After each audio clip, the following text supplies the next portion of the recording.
যে সকল ব্যক্তি অধিক পরিমাণে দান সদকা করে ওই সকল ব্যক্তিদেরকে আল্লাহর পেয়ারা হাবিব মুহাম্মদুর রাসূলুল্লাহ সাল্লাল্লাহু আলাইহি ওয়াসাল্লাম দুইটি চমৎকার সুসংবাদ দিয়েছেন।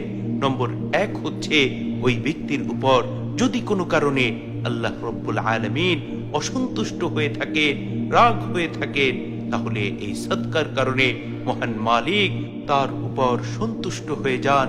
এই সদকার কারণে আল্লাহ রাব্বুল আলামিনের রাগ কমে যায়।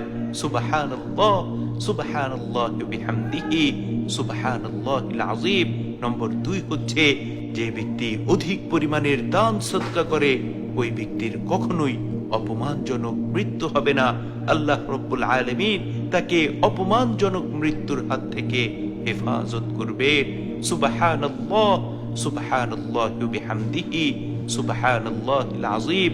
এ সম্পর্কে জামে তিরমিজির 664 নম্বর হাদিস আল্লাহর রাসূলের অত্যন্ত প্রিয় সাহাবী হযরত আনাস ইবনে মালিক রাদিয়াল্লাহু আনহু বলেন, রাসূল আকরাম সাল্লাল্লাহু আলাইহি ওয়াসাল্লাম ইরশাদ করেছেন, ইন্নাস সাদাকাতা লা তুদফিউ গাদাবার রাব্বি, নিশ্চয়ই দান খয়রাত আল্লাহ রাব্বুল আলামিনের রাগ গুসাকে কমিয়ে দেয়।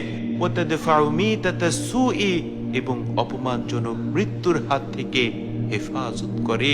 সুবহানাল্লাহ, সুবহানাল্লাহি ওয়া বিহামদিহি, সুবহানাল্লাহিল আযীম। কি চমৎকার সুসংবাদ আল্লাহ রাসূল সাল্লাল্লাহু আলাইহি ওয়াসাল্লাম আমাদেরকে দিয়েছেন। এজন্য আমাদের প্রত্যেকের উচিত হচ্ছে আল্লাহর দেয়া মাল থেকে বেশি বেশি দান সদকা করা, বেশি বেশি দান খয়রাত করা। এতে করে মহান মালিক আমাদের উপর সন্তুষ্ট হয়ে যাবে এবং অপমানজনক মৃত্যুর হাত থেকে রক্ষা পাবো।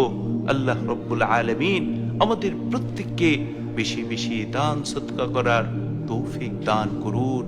আমিন।